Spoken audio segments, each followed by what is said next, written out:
Walaikum salam. How are you? Good. Alhamdulillah. Okay. And can I have some breakfast? Okay, I'm hungry. what you want in breakfast? Beans and toast. Beans and toast. All right. अस्सलामुअलैकुम। इस दुआ के साथ कि आप सब बखैरियत हों, अल्लाह की ख़ास रहमतें, बरकतें और अनायतें आप सब पर मेहरबान हों। मेरी दिली दुआएं और नेक तमन्नाएं आप सब सुनने वालों के साथ हैं। छुट्टियां चाहे सैटरडे संडे की हो, एज अ वीकेंड या फिर लॉन्ग हॉलीडेज़ हो या समर वेकेशन हो, तो रूटीन जो है वो सारी ही बदल जाती है। स्पेशली बच्चों की रात को सोने की और सुबह उठने की। आजकल भी बच्चों को अक्टूबर हॉलीडेज़ हैं, हालांकि इतनी ज़्यादा छुट्टियां तो नहीं है जिस तरह के समर वेकेशन होते हैं, लेकिन फिर भी रात को भी बच्चे थोड़ा लेट ही सोते हैं और सुबह देर से ही उठते हैं।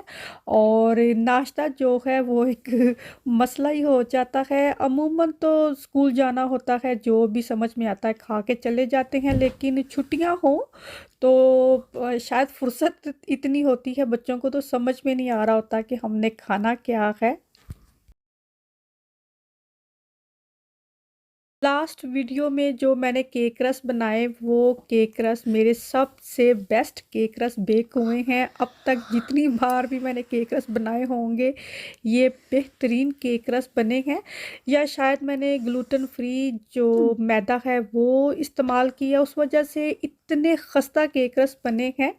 तो ये बहुत ही अच्छे केक रस बने हैं। और एज आई सेड के बच्चों को नाश्ते में कुछ समझ में नहीं आ रहा होता कि क्या खाना है। और स्पेशली दुआ जो है उसको मैंने कहा एग ब्रेड खानी है, ऑमलेट ब्रेड खाना है, बीन्स ब्रेड खानी है, चॉकलेट ब्रेड खानी है या बिस्किट खाना है। तो बिस्किट पे वो रुक गई कि मैं ये बिस्किट खाऊंगी। और ये देखें, ये छोटी सी प्लेट है और कितने सारे ये वाले बिस्किट उसमें आ गए, जो कुकीज़ थी, कि ये इतने छोटे साइज़ की कुकीज़ हैं और उस प्लेट में कितनी प्यारी लग रही है। और मैंने अपने लिए 2-3 केक रस निकाले हैं और कॉफ़ी बनाई है, मैं यही खाऊंगी।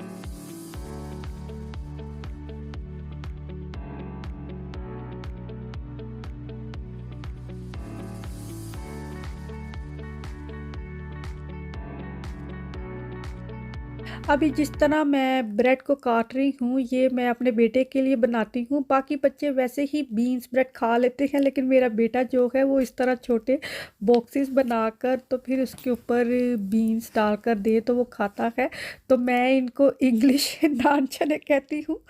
ये जो बीन्स ब्रेड है, ये यहाँ के इंग्लिश नान चने हैं, जिस तरह हमारे पाकिस्तान में होते हैं ना नान और चने, तो ये यहाँ का इंग्लिश नान चने का नाश्ता है, तो मैं इसको यही कहती हूँ।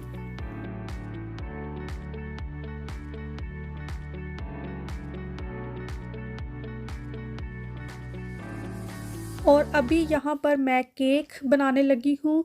हैंडफुल मैंने पिकान्स, हैंडफुल ही आमंड और वॉलनट लिए हैं। इनको मैंने ड्राई रोस्ट कर लेना है बिल्कुल लो फ्लेम पर। पैन में थोड़ा सा ड्राई रोस्ट करेंगे तो ये थोड़े से क्रंची से हो जाते हैं। बहुत ज़्यादा तेज़ आंच पर इनको जला सा नहीं लेना। आप जानते हैं ऐसी चीज़ें तेज़ आंच पर गर्म करें तो ये जल जाती हैं और इनकी खुशबू और फ्लेवर बदल सा जाता है। अभी चूल्हा बंद करके मैंने थोड़ी देर इसको पैन में ही रहने दिया, क्योंकि पैन इतना गर्म है कि ये अच्छे से क्रंची से हो जाएंगे। तो अभी इनको मोटा मोटा ही चॉप कर लेना है, कुछ इस तरह से। बहुत बारीक चॉप नहीं करना, मोटा मोटा ही रखना है इसको।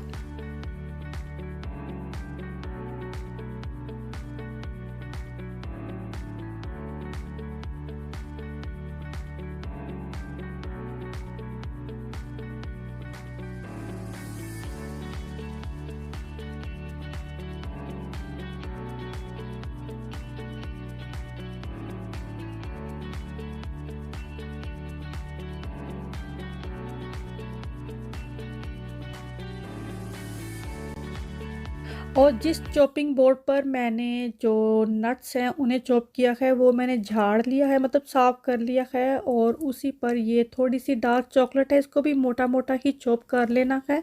अबाउट 100 ग्राम होगी ये डार्क चॉकलेट, और मोटा मोटा ही इसको मैंने चॉप करके अलग प्लेट में इसको निकाल के रख लेना है। एज़ आई सेड कि मैं केक बनाने लगी हूँ, तो ओवन जो है वो मैंने पहले से ही प्री हीट होने के लिए ऑन कर दिया है। हालाँकि अभी मैंने कुकिंग स्टार्ट नहीं की है। आप बेकिंग जब भी करें तो सबसे पहले अपने ओवन को जो है प्री हीट होने के लिए ऑन कर दें और फिर आप जो बेकिंग की तैयारी करनी है उसको करें, तो ओवन जो है वो अच्छा खासा गर्म हो जाता है।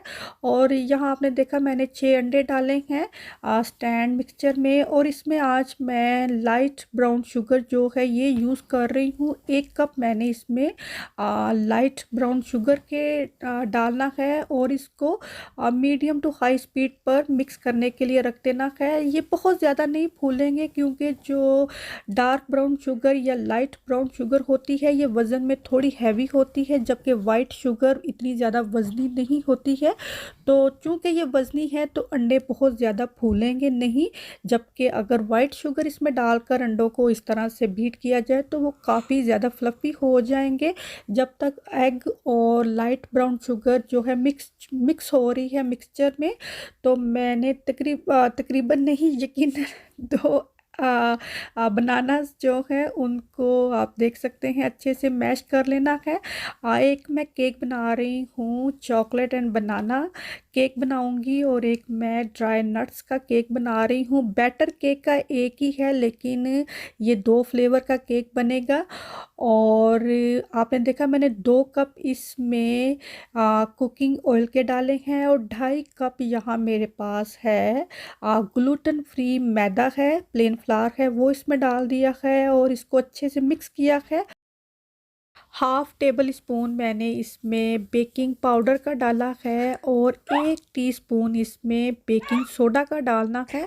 बेकिंग सोडा और बेकिंग पाउडर दोनों ही डालेंगे क्योंकि इसमें एक तो मैंने ब्राउन शुगर यूज़ की है और साथ में जो है बनाना डालना है, तो इसकी कंसिस्टेंसी थोड़ी सी हैवी हो जाएगी, तो इसमें बेकिंग सोडा भी डालेंगे, वो इसको फूलने में ज़्यादा मदद करेगा। और अभी देखें ये केक का बैटर तैयार हो गया है, लेकिन अभी इसको मैंने 2 हिस्सों में डिवाइड कर देना है। अभी जो एक केक का बैटर है इसमें जो मैंने नट्स ड्राई रोस्ट किए थे वो डाल दिए हैं, थोड़े से बचाए हैं कि केक के ऊपर डाल देंगे, चाहे तो सारे ही इसी में डाल दें। और एक जो लूफ केक टिन है उसमें ये सारा बैटर डालकर इसको तैयार करके रख देना है। केक का बैटर एक ही है लेकिन इसके हम 2 फ्लेवर किस तरह से बना रहे हैं आपने देखा। एक में मैंने डाल दिया है जो ड्राई नट्स थे मैंने ड्राई रोस्ट किए हुए वो डाल दिए हैं, और अभी जो बचाए हुए ड्राई नट्स थे वो इसके ऊपर हम थोड़े से गार्निश कर देंगे, क्योंकि जब ये बेक होंगे तो इनका जो फ्लेवर है वो बड़ा ही मज़े का तैयार होगा। और एक केक जो है तैयार हो गया है, इसको अभी मैं ओवन में नहीं रखूँगी, दोनों एक ही टाइम पर रखने हैं। और जो दूसरा केक का बैटर है उसको दोबारा उसी बोल में मैंने डाल दिया है। पहले मैंने ड्राई नट्स वाला केक तैयार किया क्योंकि अगर पहले ये बनाना और चॉकलेट वाला केक तैयार करती तो बनाना और चॉकलेट का फ्लेवर जो है वो दूसरे केक में भी आ सकता था। तो इस चीज़ का भी ख्याल रख सकते हैं कि अगर आप इसी रेसिपी को फॉलो करके 2 केक बनाएं तो। और आपने देखा जो दूसरा केक का बैटर था उसमें मैंने जो मैश किया हुआ बनाना था और चॉकलेट जो मैंने चॉप की थी वो डाल दी, और जो केक का टिन मैंने तैयार किया था वो काफ़ी छोटा है इस बैटर के लिए। अगर मैंने उसी में डाल दिया उसमें डल जाएगा, लेकिन उसको बेक होने में बहुत ज़्यादा टाइम लगना है, स्पेशली मिडल से उसने बहुत ज़्यादा टाइम लेना है, तो साइडों से केक जो है वो ड्राई होना शुरू हो जाएगा। तो ये मैंने पायरेक्स की डिश है, ये बड़ा बोल है, तो इसमें डाल दिया है। और थोड़ी सी चॉकलेट बची थी, मेरा जी नहीं चाहा इसको काटने के लिए, तो मैंने ऐसे ही इसके ऊपर डाल दी। ओवन जो है 180 डिग्री पर प्री हीट हुआ है, तकरीबन 10 मिनट हो चुके हैं ओवन को ऑन हुए हुए। तो जो केक है दोनों इसमें रख कर तकरीबन आधा घंटा लगा है। ये देखें टाइम जो है मैंने यहाँ से काउंट किया, आधे घंटे के बाद जब मैंने केक चेक किए हैं तो तकरीबन अभी इसको 2-4 मिनट और लगेंगे। और यहाँ पर देखें केक कितने खूबसूरत लगने ने इतनी अच्छी बेकिंग की स्मेल जो है स्पेशली बनाना और चॉकलेट की किचन में से आ रही थी। तकरीबन इसको 30 से 35 मिनट लगे हैं और केक जो है तैयार हो गए हैं। हमेशा जैसे ही केक मिडल से ड्राई है, आपने जो भी वुडन स्कूवर या मेटल स्कूवर से उसको चेक किया है तो फ़ौरन उसको बाहर निकाल दें, वो ड्राई होना शुरू हो जाएगा। और जितने इसके ऊपर ये जो नट लगे हुए थे, बादाम और पिकान, ये सारे मैंने उतार के खा लिए। ये इतने मज़े के हो गए ना इसके ऊपर रोस्ट हुए ओवन में, तो ये बहुत ही अच्छे लगे। और इसको मैंने फिर रख दिया, ठंडे होंगे तो फिर हम इसको काटेंगे।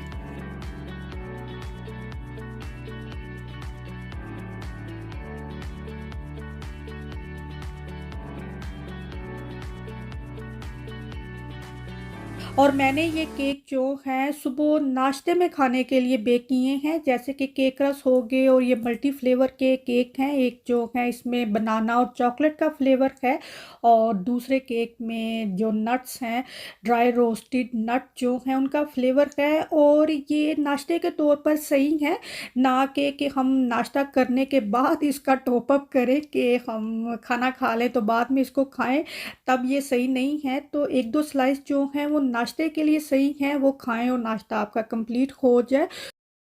आई थिंक किसी ने मुझसे पूछा था कि ये जो लॉन्ग नाइफ मैं यूज़ करती हूँ ये कौन सी मेक है, तो यहाँ मैंने आपको दिखाने की कोशिश की है। ये काफ़ी पुरानी नाइफ है, I think some time in 2011 मैंने बाय की थी। और इसको कभी भी हमने शार्प नहीं किया। आई थिंक ये 30-35 पाउंड की एक नाइफ थी और आ, थोड़ी कॉस्टली तो है एक नाइफ ही इतनी हो, लेकिन ये है कि ये बहुत ही अच्छी क्वालिटी की है और आई थिंक 10 साल हो गए हैं। यहाँ पर मैं होल उड़द की दाल बना रही हूँ और पंजाबी में हम इसको साबत माँ बोलते हैं और दाल मखनी भी शायद इसी को कहा जाता है। इसमें जो है सिर्फ नमक मिर्च हल्दी जिंजर और गार्लिक डाला जाता है। इसको अच्छे से धोकर तकरीबन 1.5 लीटर पानी डाला है और 1 कप दाल की क्वांटिटी है। नमक मिर्च अपने टेस्ट के अकॉर्डिंग डाल सकते हैं। और दालों में जैसा कि मैं पहले भी बताती हूँ कि नमक मिर्च थोड़ी तेज़ हो तो ही अच्छी लगती है। और दाल को मैंने प्रेशर कुकर में पकने के लिए रख दिया है, क्योंकि ये दाल काफ़ी टाइम लेती है इवन प्रेशर कुकर में भी, तो बेस्ट है इसको प्रेशर कुकर में ही पकाया जाए। और यहाँ पर अगेन स्वीट पोटैटोज़ जो हैं उनको मैंने उबलने के लिए रख दिया है।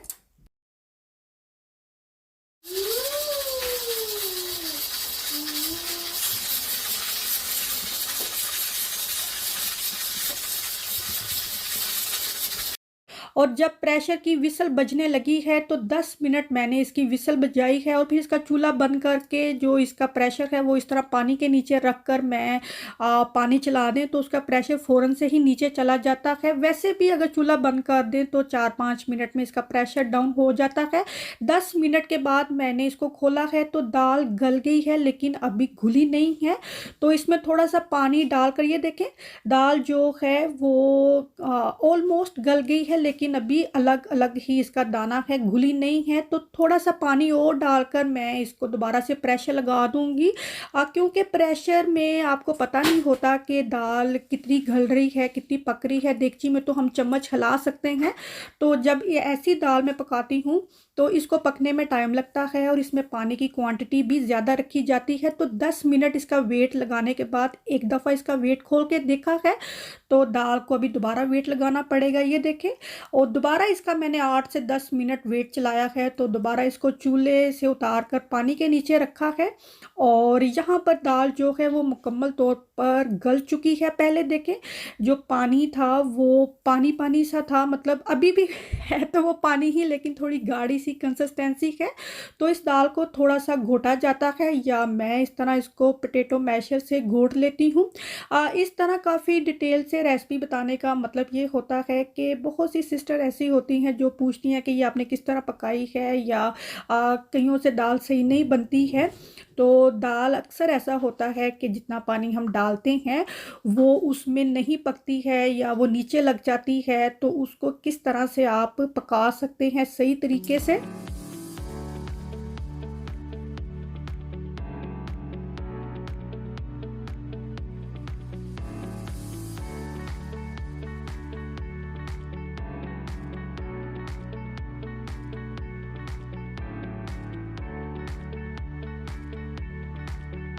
और आपने देखा मैं साथ-साथ राइस भी पका रही हूँ और दाल को जो है टाइम टू टाइम घोटने से या पोटैटो मैशर से मैश करते जाना है, क्योंकि दाल गल चुकी हुई है तो इसको थोड़ा घोटेंगे तो ये अच्छी तरह से मैश हो जाएगी। और ईमान ने यहाँ पर जो है फैंसी लेंसेज़ लगाए हैं, तो वो मुझे दिखाने के लिए आई है। ये फैंसी लेंस हैं जो कि मैंने आई थिंक पता नहीं छोटी ईद पर या बड़ी ईद पर मंगवाए थे, लेकिन मैंने लगाए ही नहीं। तो पड़े ही रहे थे तो ईमान का जी चाह रहा था कि मैं लगा कर देखूं, तो उसने लगाए हैं। एक आंख में लग गया, दूसरी में लगा ही नहीं। काफ़ी कोशिश के बाद दूसरी में लगा। तो क्योंकि हम इस तरह की चीज़ें यूज़ नहीं करते पाकिस्तान में, तो ये बहुत आम है। मैं अक्सर देखती हूँ पाकिस्तान में ना हर फंक्शन में जो है वहाँ पर लेडीज़ जो हैं ये लगाती हैं। इवन ब्राइड को भी मैंने देखा है कि उन्होंने अपनी शादी पर जो है लेंस लगाए होते हैं। तो यहाँ पर पहले बहुत ज़्यादा मिला करते थे, मुझे याद है आर्गोस पर बहुत ज़्यादा ऐसे लेंस होते थे, लेकिन अभी नहीं है। तो देखिए दाल जो है वो मेरी बातों ही बातों में तैयार हो गई है। और इसको प्याज लहसुन का तड़का लगाना है, प्याज का नहीं लगाना। और जब भी मैं तड़का दाल को लगाती हूँ तो उसमें थोड़ा सा साबुत ज़ीरा और अजवाइन जो है वो डाल दी जाए, और काफ़ी सारा हरा धनिया डाला है। और ये देखें ये हरा धनिया तकरीबन 1 महीने से ज़्यादा हो गया है, मैंने फ्रीज़ किया हुआ है। जिस तरह भी धनिए को आप काटते हैं, पुदीने को काटते हैं, उसको धोकर मैक्सिमम टाइम उसको खुला बर्तन में रख दें, छलनी में रख दें, ताकि उसका ज़्यादा से ज़्यादा जो उसका वाटर है वो ड्रेन आउट हो जाए। वो गीला होगा तो उसका रंग चेंज हो सकता है, वो सूखा हुआ होगा तो उसका रंग चेंज नहीं होगा। तो ये धनिया जो है तकरीबन 1 महीने से ज़्यादा हो गया है, मैंने फ्रीज़ किया हुआ है। तो ये देख लें हरे का हरा ही है इसका रंग। और अभी जो है दाल चावल हम खाने लगे हैं। ये मेरी फेवरेट दाल है, और ये दाल भी ऐसी है जो सर्दियों में ही अच्छी लगती है, गर्मियों में ये इतनी मज़े की नहीं लगती।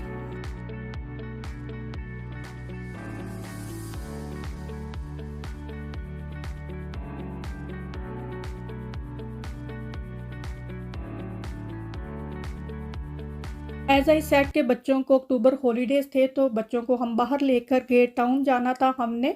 तो पहले मैंने और मेरी बेटियों ने साथ जाना था, तो मेरा बेटा कह रहा था मैं भी साथ जाऊँगा, तो मैंने अपने हस्बैंड से कहा फिर आप भी हमारे साथ आ जाएँ।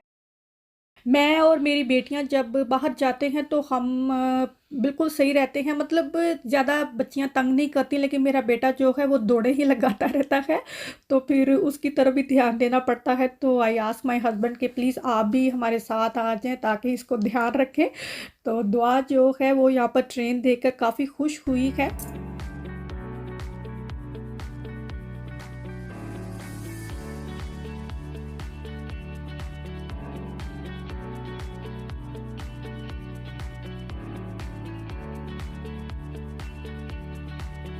हमने जाना था कोस्टा कॉफ़ी पीने के लिए, लेकिन कोस्टा जो है वो हमें मिल ही नहीं रहा था टाउन में। तो बच्चे भी थक गए फिर कर, तो फिर हम स्टारबक्स चले गए। और मुझे स्टारबक्स जो है वो इतना अच्छा नहीं लगता। इतना बड़ा उन्होंने मग दे दिया कॉफ़ी का, मैंने कहा ये तो आधा घंटा लग जाना है मुझे पीने में। लेकिन जब मैंने एक सिप लिया कॉफ़ी का तो वो ऑलमोस्ट ठंडी कॉफ़ी थी। इतनी कॉफ़ी घर में अगर मैं पीऊँ तो वो तकरीबन 10-15 मिनट पड़ी रहे कप में तो वो ठंडी होती है। तो कॉफ़ी मुझे बिल्कुल अच्छी नहीं लगी स्टारबक की। कोस्टा की कॉफ़ी जो है वो बहुत अच्छी है।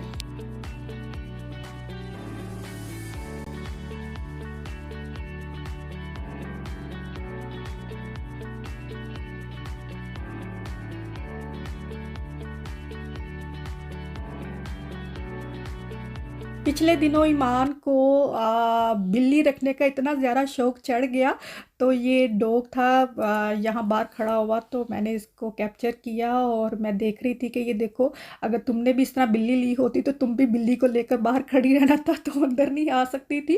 अब पिछले दिनों इसको काफ़ी शौक चढ़ गया कि मैंने बिल्ली लेनी ही लेनी है। तो पहले मुझसे कहती रही, लेकिन मैंने कहा नहीं, मैं बिल्ली रखने की इजाज़त बिल्कुल नहीं दूंगी। किसी भी किस्म का पेट जो है वो घर में नहीं आ सकता। तो फिर इसने अपने डैड को मना लिया और वो मान भी गए। तो मैंने कहा कोई मसला नहीं है, लानी है ले आए, लेकिन मैं बिल्कुल भी उसका ख्याल नहीं रखूँगी, सारी आपकी ज़िम्मेदारी है। तो मैंने उसको बिल्कुल भी कुछ भी उसका काम नहीं मैं करूँगी। तो अपने आप सारे ही बाज आ गए। तो इसको काफ़ी शौक चढ़ा रहा कि मैंने बिल्ली लेनी है। तो हम चूँकि ऐसी चीज़ों के लिए हम नॉर्मल नहीं हैं या हम आदी नहीं हैं इन चीज़ों के, तो हम नहीं रख सकते। बहुत से लोगों ने रखी होती हैं, तो हम इन चीज़ों के आदी हरगिज़ नहीं है और ना ही हम हो सकते हैं। टाउन गए तो प्राइमार्क गए, वहाँ से कुछ शॉपिंग करनी थी, मेरी बेटियों ने वो की। फिर सुपर ड्रग गए, वहाँ से कुछ लेना था। और मैं जब ग्लासगो फोर्ट गई तो वहाँ पर टीके मैक्स में मैंने देगचियाँ देखी थी, तो मैंने सोचा अभी टाउन जाऊँगी तो अगर मुझे वहाँ पर वो देगची नज़र आई तो मैं ज़रूर बाय करूँगी, लेकिन यहाँ टाउन में वो देगचियाँ थी ही नहीं। तो मैंने पूछा भी स्टाफ से, तो उन्होंने कहा कि हो सकता है उनके स्टोर पर जो चीज़ें हैं वो डिफरेंट होंगी, लेकिन हमारे पास वो नहीं है। फजर जब भी जाती है सुपर ड्रग या प्राइमार्क तो इस तरह की लिप ग्लॉस वो लाजमी लेकर आती है, चाहे उसके पास कितनी ही पड़ी हो। तो ये चॉकलेट वाली थी, ले तो आई, लेकिन घर आकर जब इसने इसको स्मेल किया तो इसने रख दिया। कहती मैं ये नहीं यूज़ करूँगी कि इसमें से चॉकलेट की स्मेल आ रही है। तो मैंने कहा वैसे चॉकलेट तुम खा लेती हो, लेकिन लिप ग्लॉस जो है वो चॉकलेट वाली मुझे कहती अच्छी नहीं लगी। तो बस यहीं तक है जी मेरा ये आज का भी व्लॉग। आई होप आपको अच्छा लगा हो। अगर पसंद आया है तो एक थम्स अप बटन ज़रूर प्रेस किया करें, it is very important for me. और अगर अभी तक आपने मेरे चैनल को सब्सक्राइब नहीं किया तो इसे सब्सक्राइब ज़रूर कीजिए। अल्लाह हाफिज़।